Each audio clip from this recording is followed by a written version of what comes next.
ಜ್ಞಾನಾನಂದಮಯಂ ದೇವಂ ನಿರ್ಮಲಸ್ಫಟಿಕಾಕೃತಿಂ ಆಧಾರಂ ಸರ್ವವಿದ್ಯಾನಾಂ ಹಯಗ್ರೀವಮುಪಾಸ್ಮಹೇ. ಶ್ರೀ ಗುರುಭ್ಯೋ ನಮಃ. ಹರಿ ಓಂ. ಅನೇಕ ಸಂಚಿಕೆಗಳಿಂದ ರಾಯರ ಒಂದೊಂದು ರೋಚಕವಾದ ಮಹಿಮೆಯನ್ನು ಕೇಳ್ತಾ ಬರ್ತಾ ಇದ್ವಿ. ಈ ಸಂಚಿಕೆಯಲ್ಲಿ ಎಲ್ಲಿ ನಡೆದ ಘಟನೆ, ಯಾರಿಗೆ ಯಾವ ತರಹ ರಾಯರು ಅನುಗ್ರಹಿಸಿದ್ರು ಅನ್ನೋದನ್ನು ಕೇಳಿದ್ರೆ ಬೆಚ್ಚಿ ಬೀಳ್ತೀರಿ ಖಂಡಿತ. ಅಂಥ ಒಂದು ರೋಮಾಂಚಕಾರಿಯಾದ ಒಂದು ಘಟನೆ. ಇದನ್ನ ಕೆಲವರು ಬಾಯಿಂದ ಕೇಳಿದಾಗ ಬಹಳ ಆಶ್ಚರ್ಯ ಆಯಿತು. ಯಾಕಂದ್ರೆ ಸಾಕ್ಷಾತ್ ಅನುಭವಿಸಿದವರು ಈ ಘಟನೆಗಳನ್ನ ಹೇಳಿದ್ದಾರೆ, ಅದನ್ನ ಇಲ್ಲಿ ದಾಖಲೆ ಮಾಡಿದ್ದಾರೆ.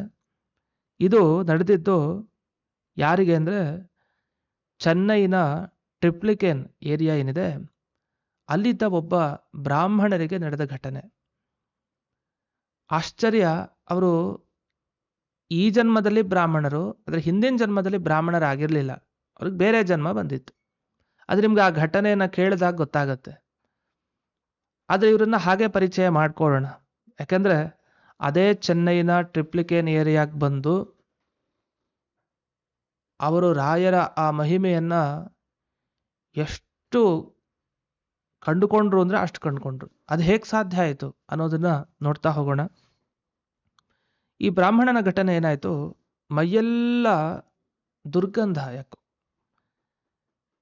ಅದು ಸಹಜವಾದ ದುರ್ಗಂಧ ಆಗ್ಬಿಟ್ಟಿದೆ ಒಂದು ರೀತಿಯಲ್ಲಿ. ಎಲ್ಲಿ ಹೋದ್ರೂ ಇವ್ರ ಹತ್ರ ಯಾರೂ ನಿಲ್ತಾ ಇರ್ಲಿಲ್ವಂತೆ. ಏನ್ ಇಷ್ಟೊಂದು ದುರ್ಗಂಧ ಅಂತ ಎಲ್ಲ ಹಾಕೊಂಡ್ರು, ಮೈಗೆ ಸೆಂಟಾಯ್ತು, ಎಲ್ಲಾನು ಆಗೋಯ್ತು. ಕನಿಷ್ಠ ಪಕ್ಷ ಹೇಗೋ ಅದು ಹೋಗ್ಲಿ ಅಂತ ಏನಾದರೂ ಯಾವ ಆಯಿಂಟ್ಮೆಂಟ್ ಹಚ್ಕೊಂಡ್ರು ಇಡೀ ದೇಹಕ್ಕೆ, ಯಾವ ಫಲನೂ ಸಿಗಲಿಲ್ಲ. ಒದ್ದಾಟ. ಇವ್ರ ಹತ್ರ ಅಂದ್ರೆ ಓಡೋಗೋರು, 1 ಕಿಲೋಮೀಟರ್ ದೂರ, ಹತ್ರಕ್ಕೆ ಹೋಗಬೇಡಿ ಇವ್ರ ಹತ್ರ ಅಂತ ಹೇಳಿ ಎಲ್ಲರೂ ಹೇಳೋರು. ಇಂಥ ಪರಿಸ್ಥಿತಿ, ಏನು ಮಾಡ್ಬೇಕು, ಇದು ಯಾವ ಥರ ರೋಗಪ್ಪ, ಇದು ಈ ಥರ ಆಗ್ಬಿಟ್ಟಿದೆ. ಎಲ್ಲ ಕಡೆ ತೋರಿಸಿದ್ರು, ಇದು ಯಾಕೋ ಆಗಲಿಲ್ಲ. ಸೀದಾ ಅನಿಸ್ತಂತೆ, ಏನೇ ಆಗಲಿ ನಮ್ಮ ತಿಮ್ಮಪ್ಪ ಕೈ ಬಿಡಲ್ಲ, ತಿರುಮಲ ಕ್ಷೇತ್ರ ಶ್ರೀನಿವಾಸ ದೇವರ ಸೇವೆಯನ್ನು ಮಾಡಬೇಕು ಅಂತ ಸೀದಾ ತಿರುಪತಿಗೆ ಹೋದ. ನಂತರ ಅಲ್ಲಿ ಹೋಗಿ ತಿರುಮಲದಲ್ಲಿ ಶ್ರೀನಿವಾಸನ ಸೇವೆಯನ್ನು ಮಾಡಿದ. ಸುಮಾರು ದಿವಸಗಳಷ್ಟು ಸೇವೆ ಆಯಿತು. ಸೂಚನೆ ಸಿಕ್ತು. ಏನು ಸೂಚನೆ ಸಿಕ್ತು? ಇದು ತಿಮ್ಮಪ್ಪನ ಮಹಿಮೆ ನೋಡಿ. ತಿಮ್ಮಪ್ಪ ಏನು ಮಾಡ್ದ ಅಂದರೆ ಸೂಚನೆ ಕೊಟ್ಟ. ಏನಂತ? ಸೀದಾ ಮಂತ್ರಾಲಯಕ್ಕೆ ಹೋಗಿ ರಾಯರ ಸೇವೆ ಮಾಡು ಅಂತ, ಅಲ್ಲಿ ನಿನಗೆ ಉತ್ತರ ಸಿಗತ್ತೆ, ಹೋಗು. ಅಂದ್ರೆ ಎಂಥ ಅದ್ಭುತ. ತಿಮ್ಮಪ್ಪ ರಾಘಪ್ಪ ಅಂತ ನಾವು ನೆನಪಿಸ್ಕೊಳ್ಳೋದಿದೆ. ಶ್ರೀನಿವಾಸ ದೇವರಿಗೂ ರಾಘವೇಂದ್ರ ಸ್ವಾಮಿಗಳಿಗೂ ಒಂದು ಅವಿನಾಭಾವ ಸಂಬಂಧ. ನರಸಿಂಹದೇವರಿಗೂ ಪ್ರಹ್ಲಾದರಾಜರಿಗೂ ಹೇಗಿತ್ತೋ ಹಾಗೆ ಅಂಥ ಒಂದು ವಿಶೇಷವಾದ ಭಕ್ತಿ ರಾಯರಿಗೆ ಶ್ರೀನಿವಾಸನ ಮೇಲೆ. ಶ್ರೀನಿವಾಸ ಅಂದ ನನ್ನ ಭಕ್ತನ ಹತ್ರ ಹೋಗು ಅಂತ ಸೀದಾ ಮಂತ್ರಾಲಯ ಕ್ಷೇತ್ರಕ್ಕೆ ಬಂದು ಸೇವೆಯನ್ನ ಪ್ರಾರಂಭ ಮಾಡಿದ. ಸೇವೆ ಶುರುವಾಯಿತು. ಸುಮಾರು ದಿವಸಗಟ್ಟಲೆ ಆಯ್ತು. ಕೊನೆಗೆ ಸುಸ್ತೊಡೆದು ಬಿಟ್ಟ ಅವನು.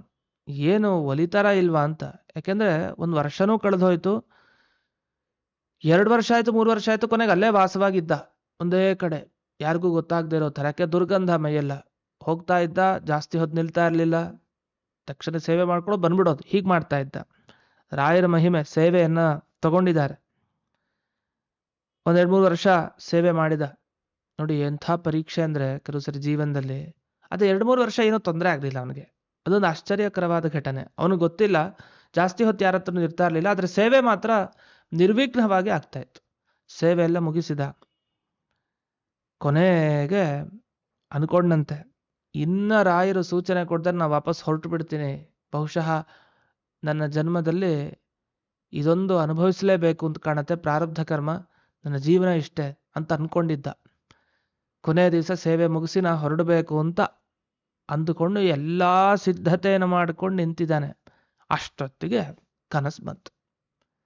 ರಾತ್ರಿ ಹೊತ್ತು, ಮಾರನೇ ದಿವಸ ಹೊರಡಬೇಕು, ಹಿಂದಿನ ದಿವಸ ಸೇವೆ ಆಗಿದೆ, ಕನಸು ಬಂತು.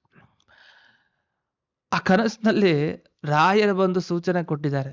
ಏನಂತ ಕೊಟ್ಟಿದ್ದಾರೆ ಅಂದ್ರೆ ನಿಮಗೆ ಆಶ್ಚರ್ಯ ಆಗತ್ತೆ. ನೋಡು ಪುಣ್ಯಾತ್ಮ, ನೀನು ಹಿಂದಿನ ಜನ್ಮದಲ್ಲಿ ಆ ಚೆನ್ನೈನ ಟ್ರಿಪ್ಲಿಕೇನ್ ಏರಿಯಾದಲ್ಲಿ ಇದ್ದಿ. ಇದು ತುಂಬಾ ಹಳೆ ಘಟನೆ, ಮದ್ರಾಸ್ ಅಂತ ಹಿಂದೆ ಕರೀತಾ ಇತ್ತು. ಅಂತೂ ಇರ್ಲಿ, ಆ ಜನ್ಮದಲ್ಲಿ ನೀನು ಯಾರನ್ನ ಮದುವೆ ಆಗಿದ್ದಿ, ನಿನ್ನ ಮಕ್ಕಳು ಯಾರಿದ್ರು, ಅವರೆಲ್ಲ ಇನ್ನೂ ಅಲ್ಲೇ ವಾಸವಾಗಿದ್ದಾರೆ. ನಿನ್ನ ಹೆಂಡತಿಗೆ 90 ವರ್ಷ, ಮಕ್ಕಳೆಲ್ಲ ಇದ್ದಾರೆ. ನೀನು ತೀರ್ಕೊಂಡು ಆದ್ಮೇಲೆ ನಿನ್ನ ಸಮಾಧಿ ಮೇಲೆ, ಗೋರಿ ಅಂತ ಕರಿತೀವಿ ಇನ್ನೊಂದು ಭಾಷೆಯಲ್ಲಿ, ನಿನ್ನ ಗೋರಿ ಮೇಲೆ ಪ್ರತಿ ವರ್ಷ ಏನು ಪುಣ್ಯ ದಿನ ಅಂತ ಬರುತ್ತಲ್ಲ, ಶ್ರಾದ್ದ ಅಂತ ನಮ್ಮ ಹಿಂದೂ ಸಂಪ್ರದಾಯದಲ್ಲಿ ಕರೀತಾರೆ. ವರ್ಷಕ್ಕೆ ಒಮ್ಮೆ ಬರುವಂತಹ ಶ್ರಾದ್ದ ಕರ್ಮ. ಹಾಗೆ ಬೇರೆ ಬೇರೆ ಸಂಪ್ರದಾಯದಲ್ಲಿ ಒಂದೊಂದಿರುತ್ತೆ. ಆ ಪುಣ್ಯ ದಿನ ದಿವಸ ಏನ್ ಮಾಡ್ತಾ ಇದ್ರು ಅಂದ್ರೆ, ನಿನ್ನ ಗೋರಿ ಮೇಲೆ ನಿನ್ನ ಮಕ್ಕಳು ಮಾಂಸ ಇಟ್ಟು ಬರ್ತಾ ಇದ್ರು. ಅದರ ಫಲ ಈ ನಿನ್ನ ಮೈಯ ದುರ್ಗಂಧ ಅಂತ. ಅಯ್ಯೋ, ಯಾರೋ ಹಿಂದಿನ ಜನ್ಮದಲ್ಲಿ ನಮಗೆ ಸಂಬಂಧಪಟ್ಟವರು ಮಾಡ್ತಾ ಇದ್ದ ಅದರ ಫಲ ನಾವು ಅನುಭವಿಸ್ತಿನ್ಲಿಕ್ಕೆ ಇದೊಂದು ಉದಾಹರಣೆ ಆಯ್ತು. ಹಂತು ನಃ ಕಾಯಜಾನ್ ದೋಷಾನ್ ಆತ್ಮಾತ್ಮೀಯ ಸಮುದ್ಭವಾನ್ ಸರ್ವಾನಪಿ ಪುಮಾರ್ಥಾಂಶ್ಚ ದದಾತು ಗುರುರಾತ್ಮವಿತ್ ಅಂತ. ರಾಯರ ಪ್ರಾರ್ಥನೆಯನ್ನ ಅಪ್ಪಣಾಚಾರ್ಯರು ಮಾಡಿದ್ದಿದೆ ಈ ಶ್ಲೋಕದಲ್ಲಿ. ಹಂತುನ ಕಾಯಜಾನ್ ದೋಷಾನ್, ನನ್ನವರು ನಾನು ಮಾಡಿದ ಏನೇನು ದೋಷ ಇದೆ ಅದನ್ನೆಲ್ಲ ನೀವು ಕಳೀರಿ, ಎಲ್ಲ ಅಭೀಷ್ಟಗಳನ್ನು ನೆರವೇರಿಸಿ ಅಂತ. ನಿಜ ಆಯ್ತು.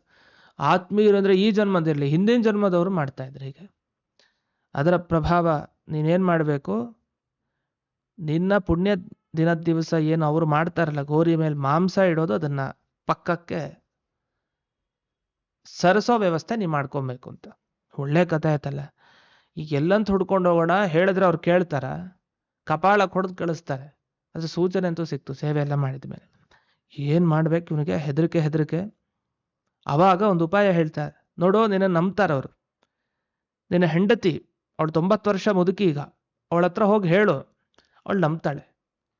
ಏನಂತ ಹೇಳ್ಬೇಕಂದ್ರೆ, ನೀನು ಹಿಂದಿನ ಜನ್ಮದಲ್ಲಿ ದುಡ್ಡನ್ನ ಚೆನ್ನಾಗಿ ಸಂಪಾದನೆ ಮಾಡ್ದಿ, ದುಡ್ಡನ್ನ ಕೂಡಿಟ್ಟಿ, ಆ ದುಡ್ಡನ್ನ ನೆಲಕ್ಕೆ ಹಾಕಿ ಅದ್ರ ಮೇಲೆ ಗೋಡೆ ಕಟ್ಟಿದ್ಯಾ. ಅದು ಯಾವ ಜಾಗ ನಾ ಹೇಳಿರ್ತೀನಿ, ಅದನ್ನ ನೀನು ಹೋಗಲ್ಲಿ ಹೇಳು. ಆಗ ಅವ್ರು ನಂಬ್ತಾರೆ, ಯೋಚನೆ ಮಾಡಬೇಡ.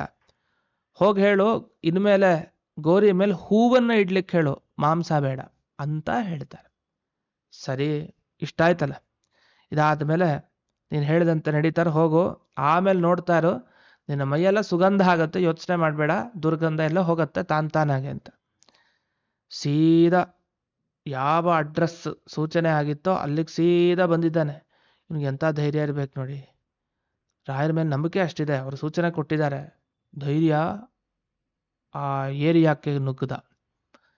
ಒಳಗಡೆ ಹೋದ, ಸೀದಾ ನೋಡ್ತಾನೆ, ಅಲ್ಲಿ ಹಣ್ಣು ಮುದುಕಿ 90 ವರ್ಷದವಳು ಅದೇ ಜಾಗದಲ್ಲಿ ಇರ್ತಾಳೆ, ಮಕ್ಕಳಿರ್ತಾರೆ.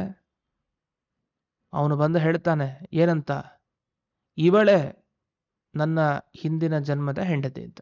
ಹೊಳಿಲಿಕ್ಕೆ ಬಂದ್ಬಿಡ್ತಾರೆ ಎಲ್ರು. ನೀ ಏನು ಹೇಳ್ತಾ ಇದ್ದಲ್ಲಿ ಬಂದು ಅಂತ, ತಲೆ ಇಲ್ವಾ, ಯಾಕೆ ಹೀಗೆ ಹೇಳ್ತಾ ಇದ್ದಿ? ಎಲ್ಲರೂ ಹೊಡಿಲಿಕ್ಕೆ ಅಂತ ಬಂದ್ಬಿಟ್ಟಿದ್ದಾರೆ. ಬಂದಾಗ ಇವನೇನು ಮಾಡ್ಬೇಕು? ಇಲ್ಲ, 1 ನಿಮಿಷ ತಡೀರಿ, ಅವನು ಏನು ಹೇಳ್ತಾನೆ ಕೇಳೋಣ, ಯಾಕೆ ಹಿಂಗೆ ಹುಚ್ಚಂತರ ಆಡ್ತಾ ಇದ್ದಾನೆ ಇವನು. ರಾಯರು ಇನ್ನೊಂದು ಮಾತು ಹೇಳಿರ್ತಾರೆ ನೋಡಿ, ಅಲ್ಲಿ ಹೋದಾಗ ನಾನು ಇನ್ನೊಬ್ರಿಗೂ ಅಲ್ಲಿ ಸೂಚನೆ ಕೊಟ್ಟಿರ್ತೀನಿ, ಅವ್ರು ಬರ್ತಾರೆ ಆ ಸಮಯದಲ್ಲಿ, ಏನು ತೊಂದರೆ ಇಲ್ಲ, ಅವ್ರಿಗೆ ಅರ್ಥ ಆಗತ್ತೆ ಅಂತ. ಇವನು ಯಾರಿಗೂ ಸೂಚನೆನ ಕೊಟ್ಟಿಲ್ಲ ಇಲ್ಲಿ, ಮತ್ತೆ ಹೊಡಿಲಿಕ್ಕೆ ಬರ್ತಾ ಇದ್ದಾರೆ, ಇವ್ರಿಗೆ ಅರ್ಥ ಆಗ್ತಾ ಇಲ್ಲ. ಆಮೇಲೆ ಅಷ್ಟೊತ್ತಿಗೊಬ್ಬ ಫಕೀರ್ ಒಬ್ಬ ಬರ್ತಾನೆ.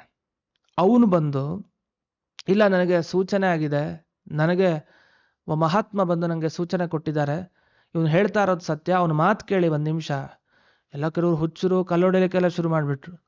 ಅಷ್ಟೊತ್ತಿಗೆ ಅವ್ರ ಮಾತನ್ನು ಕೇಳಿದ್ರು. ಅವ್ನು ಮುಂದುವರೆಸ್ದ, ಏನಂದ ಅಂದ್ರೆ, ನಾನು ನಿನಗೆ ಮಾತ್ರ ಗೊತ್ತಿರೋ ವಿಷಯ ಏನಿದೆ ಅದನ್ನು ಹೇಳ್ತೀನಿ.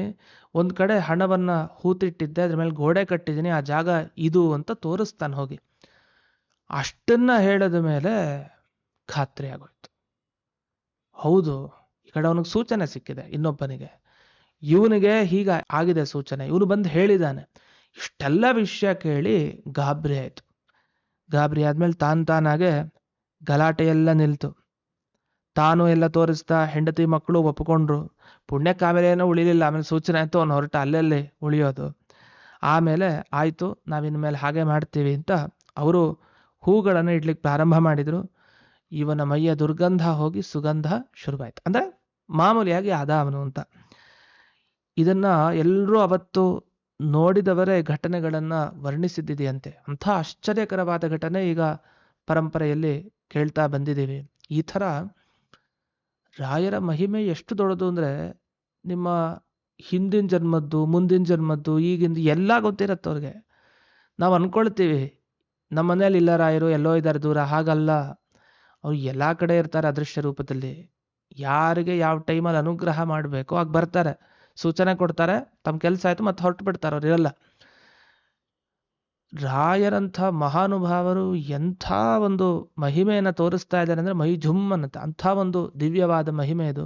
ಈ ಥರ ಅನೇಕ ಮಹಿಮೆಗಳು ಇನ್ನೂ ಕೂಡ ಇವೆ ಸಾಕಷ್ಟು. ಅದನ್ನೆಲ್ಲ ಕೇಳುವಂಥ ಒಂದು ಕುತೂಹಲ ನಮಗೆ ಖಂಡಿತವಾಗಿ ಬರುತ್ತೆ. ನೀವು ರಾಯರ ಮಹಿಮೆಯನ್ನು ಕೇಳೋದು ಸಾಕು ಅಂತ ಅನಿಸೋದೇ ಇಲ್ಲ. ಯಾಕೆಂದರೆ ಅಷ್ಟು ವಿಲಕ್ಷಣವಾಗಿ ಒಬ್ಬೊಬ್ಬರಿಗೂ ಒಂದೊಂಥರ ಅನುಗ್ರಹ. ಒಂದು ಕಡೆ ರಾಘವೇಂದ್ರಾಯನಮ ಅಂತ ಹೇಳೇ ಅನುಗ್ರಹ ಮಾಡಿಬಿಟ್ಟಿರ್ತಾರೆ. ಕೆಲವು ಸಲ 4-5 ವರ್ಷ ಆದರೂ ಮಾಡಲ್ಲ, ಆದರೆ ಇನ್ಯಾವಲ್ಲೋ ಮಾಡ್ತಾರೆ ದಿಢೀರಂತ. ಅರ್ಥನೇ ಆಗಲ್ಲ, ಅಂದಾಜೇ ಆಗಲ್ಲ ನಿಮಗೇನು ಅಂತ. ಅಂಥ ಒಂದು ದಿವ್ಯವಾದ ಅನುಗ್ರಹಪ್ರದರು ನಮ್ಮ ಕಲಿಯುಗದ ಗುರು ಸಾರ್ವಭೌಮರು ಶ್ರೀ ರಾಘವೇಂದ್ರ ಸ್ವಾಮಿಗಳು. ಅವರ ಮಹಿಮೆಯನ್ನು ಇಲ್ಲಿವರೆಗೆ ಕೇಳಿದ್ವಿ. ಇಂಥವರ ಅನುಗ್ರಹ ನಿಮ್ಮೆಲ್ಲರಿಗೂ ವಿಶೇಷವಾಗಿ ಆಗಲಿ, ನನಗೂ ಆಗಲಿ. ಯಾವಾಗಲೂ ನಾವಿಂಥ ಮಹಾತ್ಮರ ಅನುಗ್ರಹವನ್ನು ಬೇಡಬೇಕು, ಉದ್ಧಾರ ಮಾಡಿ ಅಂತ. ಎಂಥೆಂಥ ಸಮಸ್ಯೆಗಳಿರುತ್ತೋ ಅದನ್ನೆಲ್ಲ ಕಳೀರಿ ಅಂತ ಪ್ರಾರ್ಥನೆಯನ್ನು ಮಾಡ್ತಾ, ಈ ಪ್ರವಚನದ ಸೇವೆಯನ್ನು, ಅಂದರೆ ಈ ಸಂಚಿಕೆಯ ಈ ರಾಯರ ಕುರಿತಾದ ಈ ಪ್ರವಚನದ ಸೇವೆಯನ್ನು ಮಾಡಿದವರು ಪೂರ್ಣಪ್ರಜ್ಞಾ ಲೇಔಟ್ ಉತ್ತರ ಹಳ್ಳಿಯ ವಾಸಿಗಳಾದ ದಿವ್ಯಶ್ರೀ ಮಂಜುನಾಥ್ ಮತ್ತು ಕುಟುಂಬ. ಇವರಿಗೆ ವಿಶೇಷವಾಗಿ ಆ ಕಾಮಧೇನು ಕಲ್ಪವೃಕ್ಷರಾದ ಆ ಗುರುರಾಯರು ಇಡೀ ಅವರ ಕುಟುಂಬಕ್ಕೆ ಎಲ್ಲ ಕಷ್ಟಗಳನ್ನು ಪರಿಹರಿಸಲಿ, ಶ್ರೇಯಸ್ಸನ್ನು ವಿಶೇಷವಾಗಿ ನೀಡಲಿ, ವಿಶೇಷ ಅನುಗ್ರಹ ಸಾಧನೆ ಇತ್ಯಾದಿಗಳನ್ನು ಅವರು ರಾಯರ ಮುಖಾಂತರ ಪಡೆದುಕೊಂಡು ಅವರ ಕೃಪೆಗೆ ಪಾತ್ರರಾಗಲಿ ಅಂತ ಈ ಸಂದರ್ಭದಲ್ಲಿ ಪ್ರಾರ್ಥನೆಯನ್ನು ಮಾಡಿ ಈ ಸಂಚಿಕೆಯನ್ನು ಅಸ್ಮದ್ ಗುರುವಂತರ್ಗತ ವ್ಯಾಸತೀರ್ಥ ಗುರುವಂತರ್ಗತ ಭಾರತೀರಮಣ ಮುಖ್ಯ ಪ್ರಾಣಾಂತರ್ಗತ ಶ್ರೀಮನ್ಮೂಲ ಗೋಪಾಲಕೃಷ್ಣನಿಗೆ ಅರ್ಪಣೆಯನ್ನು ಮಾಡ್ತೇನೆ. ಶ್ರೀ ಕೃಷ್ಣಾರ್ಪಣಮಸ್ತು.